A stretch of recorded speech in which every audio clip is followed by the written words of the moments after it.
In today's video, friends, we're going to talk about artifacts and which perks I recommend upgrading your artifacts with. For you, those of you not familiar with how they work, you basically have these series of quests. As you complete the quest, it unlocks perks. So I've got this fire staff here. I have to defeat a jellyfish in the Isle of Zervan. It will unlock a perk here. But every artifact has this bottom perk or quest, which says unlock this item at the gypsum kiln, or upgrade rather. Yeah, upgrade this item to unlock the final perk. Upgrade this item to get the final perk. So you have to have the artifact in your inventory. So take it off your character. It has to be in your inventory. You have to take it off your gear sets as well if it's in your gear sets. You go to the gypsum kiln with the item in your inventory all the way down to the bottom, and you will find the option to complete the quest. And the quest is basically choose which perk you want to put on the piece of gear. So for Featherweight here, for example, it has refreshing physical aversion, and then I get to choose the third perk, and I would slap in health, and then we would have refreshing physical aversion health. The quest is complete, and you get that perk on the item. Now, a bunch of you guys have been asking like which perks are best for which pieces of gear. So in today's video, we're gonna go over just that, because it is pretty expensive. It's a lot of dark matter, gypsum orbs, chromatic seal, armor matrix. It is quite a lot of materials to basically finish the quest and get the perk, so you kind of want to get it right. So this video isn't like the, be all end all. It's not as if like I have the perfect opinion. If you want to do something different with your item, go for it, but I'm just gonna give my recommendations. If you want to leave anything in the comments down below of a perk or craft mod that you guys would recommend, then let me know. But with that being said, let's start off with the Attuned leather pants. Now I think that's something that's going to make this video a little bit easier, since I don't have every artifact unlocked in the game,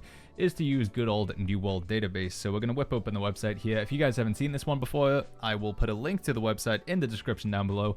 But it is a phenomenal website for finding things out about New World. For example, that Featherweight artifact that we showed there, if we click on Featherweight, and then we go down to the drop by section, you can see it drops from Mjölnir, and it even shows you where Mjölnir is on the map as well. So that's not really relevant for the video, but you just want to showcase how you can use it there. So let's start off with the Attuned leather pants. These have refreshing elemental aversion. The third perk that I would be most inclined to go for here is health. Just having extra health is a great bonus.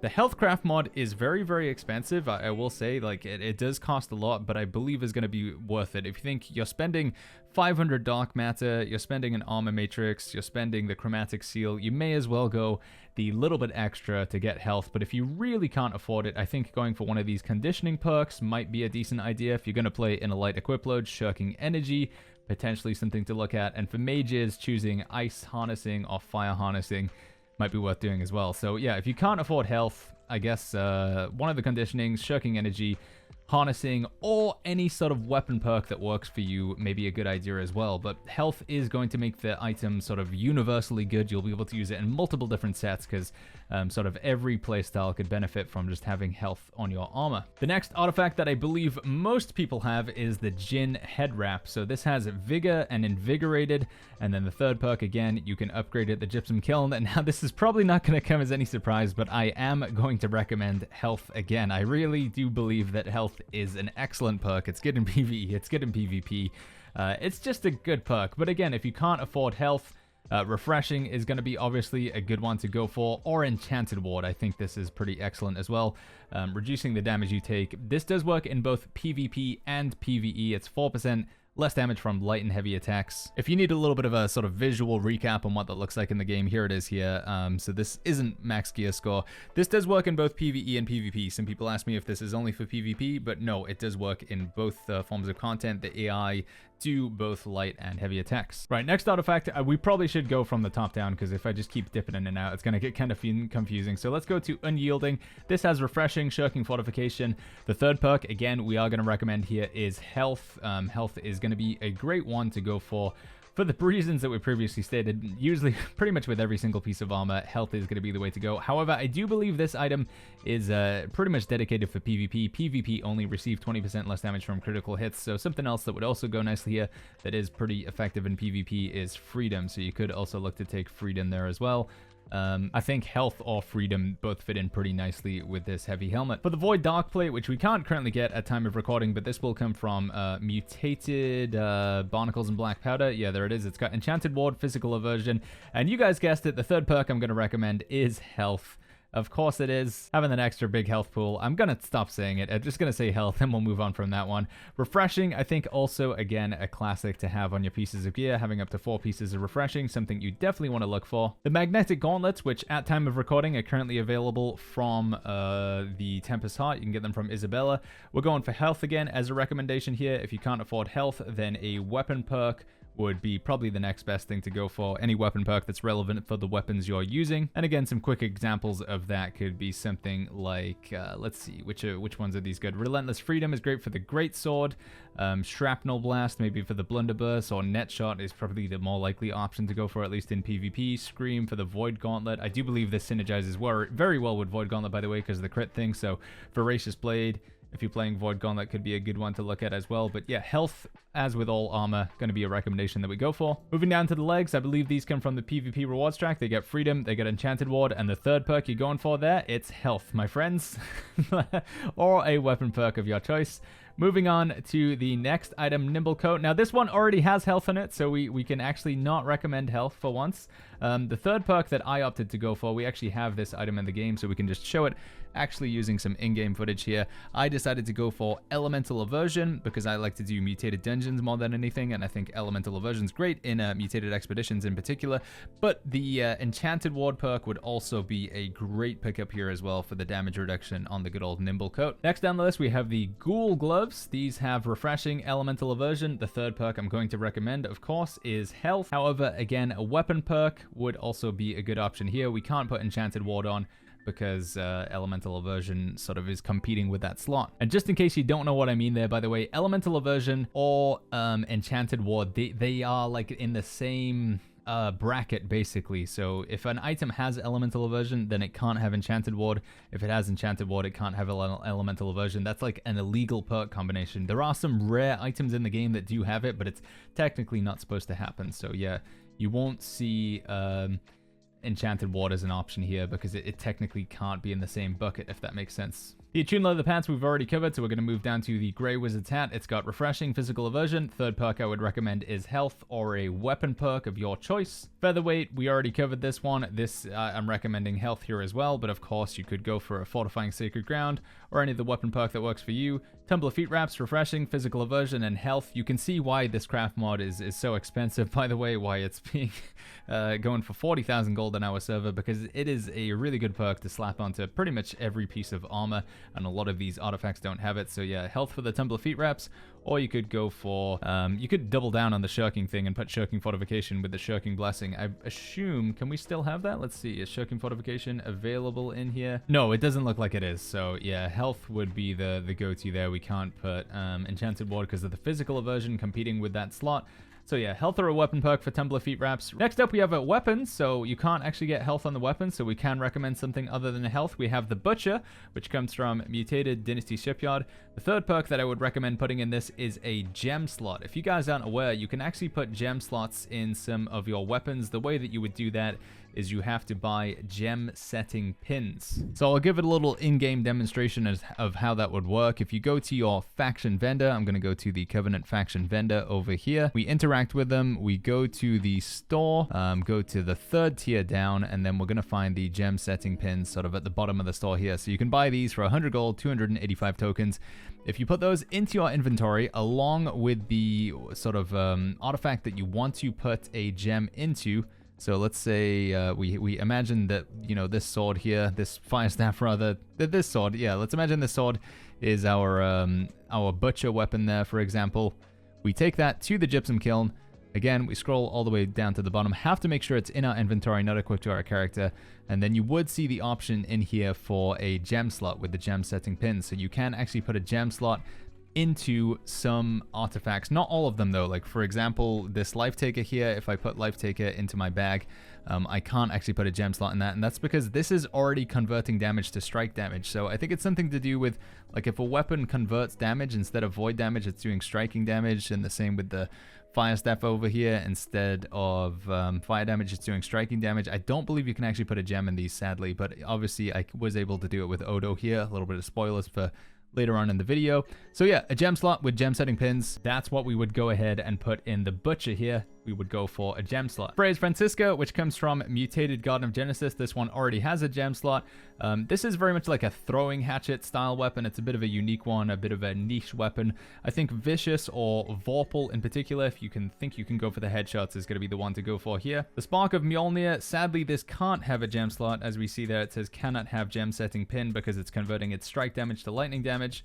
So with that in mind, the next best thing that we could go for is probably something like Keen or Vicious. Keen just to give some extra crit chance, or Vicious to do bonus damage when you crit. However, if you were a bit of a lone wolf, you could maybe look to take Trenchant Recovery as well for a little bit of life stealing, or even like Enchanted wouldn't be the worst thing here as well. But Keen and Vicious, Keen or Vicious, I would think I would be inclined to choose Vicious first over Keen. That would be my recommendation for a perk to put on Mjölnir here. With the Abyss, again, we can't add a gem setting pin to this one. It doesn't have a gem slot, and we can't put one on because it's already converting its slash damage to void damage. My perk recommendation for this one would be Enfeebling Maelstrom. So that is one of the weapon perks. So Enfeebling Maelstrom, we can take a look at the perk buckets. It should be in here. Targets hit with Maelstroms no reprieve to weaken, which reduces their attack damage by 27%. So being able to reduce everybody nearby you with AoE damage I think it's a pretty excellent option. However, if you're not planning to use Maelstrom for whatever reason, then I think, again, Vicious is always a good one to put on weapons. Vicious could be pretty solid here, but Enfeebling Maelstrom would be my first pick for perks on the Abyss. Next up, we have the Mechanic. This is the Artifact Musket. You can't actually get this one in the game currently. So I'm going to be honest, I'm not that much of a musket player, so I don't think I have the best recommendations when it comes to muskets. I think I would be inclined to go for Keenly Jagged, or I would take Arboreal Attunement, Flame Attunement. I think I would probably go for an Attunement perk or Keenly Jagged, but I will concede, friends, I am not really that much of I don't have that much knowledge of the musket. It's a weapon that I really don't play with much at all. If any musket players watching this video want to make recommendations for what perks they put on their Mechanic, feel free to drop them in the comments down below. Michael, which is a shield, a kite shield, comes from the PvP rewards track. It has Refreshing Cleanse, Counterattack, Healing Defense, and Life Stealing. If you are running this kite shield with a sword, then I think Fortifying Shield Rush is excellent. If you're running it with a flail, then I think Mending Vortex is also a great one to run with this, because it's very much about sort of keeping yourself alive. We've got the Healing Defense, you've got the Refreshing Cleanse, you've got the Life Stealing. So yeah, Fortifying Shield Rush if you're running it with a sword. Mending Vortex is what I would run if you're running it with a flail. However, if you want something that kind of fits in on both of them, then probably just good old Refreshing is another perk that, you know, kind of makes sense there, provided you don't have too many stacks of Refreshing. Otherwise, I think Sturdy on shields, just for the extra blocks ability, is not a bad idea either. The Wall, our tower shield, which comes from Mutated Ennead, has some pretty bonkers perks. I'm very excited to get this one when it comes out. Fortifying Shield Rush for Sword and Shield is what I would put on it, or Mending Vortex. So if I was pairing this with the Sword and Shield, I would go for Fortifying Shield Rush. If I was pairing it with a Flail, I would go for Mending Vortex. However, if you wanted a perk that works well for both, then I think Sturdy Energy is another great perk to have on your shield as well. It's a good way to recoup a bunch of stamina if you get kind of low. Inferno, a bit of a stinky, I really don't rate this fire stat. This is one of the worst artifacts in the game, but it's got Vicious, Empowering Incinerate, Hellfire's Fury, Inner Power, and Magnify. I think the best third or final perk to put in here would be Flame Attunement or Keenly Jagged. I think this is sort of a artifact that wants to be used with Flamethrower in particular, because you do extra damage when you're close to a target. So Flame Attunement, even though it converts its fire damage to strike damage, which means we can't put a gem setting pin, I still think Keenly Jagged or Flame Attunement, just to do some extra sort of damage over time effects with that Flamethrower, probably going to be the play that I would go for. Scorpion Sting, which is the basically the PvP artifact spear. It doesn't really have too much application in PvE. Vicious is probably going to be a good play to go for here, or you could also look for Attunement. You're basically hitting them with that Javelin for a bunch of damage, so you want that Javelin to do some big chunky crits when it hits, so Vicious is going to help with that one, or you could go for Attunement. Like Arboreal Attunement, Flame Attunement, Frost Attunement. I think Arboreal Attunement generally the preference to go for most PvP players though. Finisher, which is a very, very popular artifact rapier. It's designed around bleeding, so it has Keen Tondo and Deadly Flourish, so Keenly Jagged really makes sense here. Looking at the rest of the design of the weapon, attacks against bleeding targets deal 15% more damage. and then Deadly Flourish, and then Keen Tondo. So it's really setting up for some sort of bleed synergy. Again, though, I do believe Vicious or even Keenly Empowered could be good on this one as well, or potentially Rogue if you can get a lot of backstab damage in. Lifetaker, the Artifact Void Gauntlet, the third perk that I opted to go for on this one. We do actually have this in the game. We can give you some in-game footage demonstration. I chose Putrefying Scream. So this is a good perk to use in PvP, and it also works pretty well in PvE. An example of this is if we were to go take a look at Starstone Barrows down here, the second mutation here, the promotion, says enemies heal for 20 to 40% of the damage they deal. So being able to reduce that healing with Putrefying Scream has some pretty good value. In dungeons like Empyrean Forge, some of the enemies do quite a bit of healing as well. They have some enemies that have life staff, so you can reduce the healing by screaming at them with that, because Putrefying Scream says targets hit are inflicted with disease, and it reduces their healing by 43%, reduces their incoming healing. So yeah, this is a good one. However, if you wanted something that's a bit more general, if you don't use Putrefying Scream, Voracious Blade, if you're going to go in with Void Blade, it could be a good one as well. Otherwise, I would probably just go for Enchanted, or even Vicious here as well. I think could work good. Sadly, you can't put a gem into this one because it's already converting its void damage to strike damage. Some people like to ask about Blessed on the Void Gauntlet, but I actually don't think the Void Gauntlet benefits too much from it. Blessed is only really going to affect the healing of Orb of Decay and Void Caller. It doesn't actually work on Essence Rupture, so Blessed not going to get us too much value there. Pestilence, which is the super anti-healing mega PvP artifact. This one's the one that you use if you want to blow up healers. It's got a lot of anti-healing synergy, so I feel like for me it only makes sense to continue with that anti-healing synergy and run the Plagued Splitting Grenades, which continues to add even more anti-healing. I think that's just like a no-brainer to go with this weapon here. Serenity, our artifact greatsword, does not have a gem slot. However, just like we described earlier, you can put a gem slot into Serenity. You just gotta have those gem setting pins, which you buy from the faction vendor. Make sure it's in your bag, take it to the gypsum kiln, and you can slap a gem slot in for your final perk. When it comes to gems that I would put in Serenity, I think an opal makes a lot of sense in a greatsword, because when your stamina isn't full, you do bonus damage, and it's very easy to not have your stamina full with greatsword because you can just dodge roll, so your stamina is empty. Or even just more like synergistic with the greatsword is its ability to drain its own stamina. So heavy attacks charge 50% faster. It's the bottom quick charge there, but they consume 10 stamina each. So consuming stamina every time you do an attack with the greatsword just means that the opal is always going to be active. Odo is the same as Serenity. Gem slot is the choice here. That's what I decided to do with my Odo, and then I put a diamond in mine because it gives me a little bit of extra healing and extra damage, but an opal is also a good option here. So diamond or an opal would be the gem that I would put in, but you definitely want to put a gem slot into this weapon. Having a gem slot in your weapon, it's just you know, a lot of extra damage with diamonds and opals, more so than pretty much any other perk you could run. And then getting down to the jewelry, we have Endless Thirst here, which has Fortifying Toast and Empowering Toast. I don't believe we can choose Refreshing Toast here, can we? Oh no, we can. I think if you can put Refreshing Toast in this, that would definitely be a perk that I go for. If Refreshing Toast isn't an option, then I think Regenerating would be the next perk that I go for. I haven't had a chance to play around with this yet, but I think Refreshing Toast would definitely be the bottom perk if you could choose that. If that is an illegal perk combination because of these other toast perks, then I think Regenerating would be the next best thing. Blooddrinker is the current artifact ring that's available right now in the game at time of recording. Very excited to get my hands on this one. The bottom perk that I would choose would be Keen Awareness, just some extra crit chance, so you can do a bit more damage and then get even more lifesteal off of that damage. I think Keen Awareness would be the best sort of all-round perk to put at the bottom there. Lost Stopwatch, which is available from Mutated the Depths, so we can't get it right now, has Purify and Health. The final perk that I would go for, bearing in mind that this is generally wanted to be used by tanks, would be Divine. Also, I think Refreshing Recovery and Stamina Recovery if it's available. It doesn't look like it's in the perk buckets here, but Stamina Recovery would definitely be one that I would put on if I had the option. I'll have to check if that's available for you guys.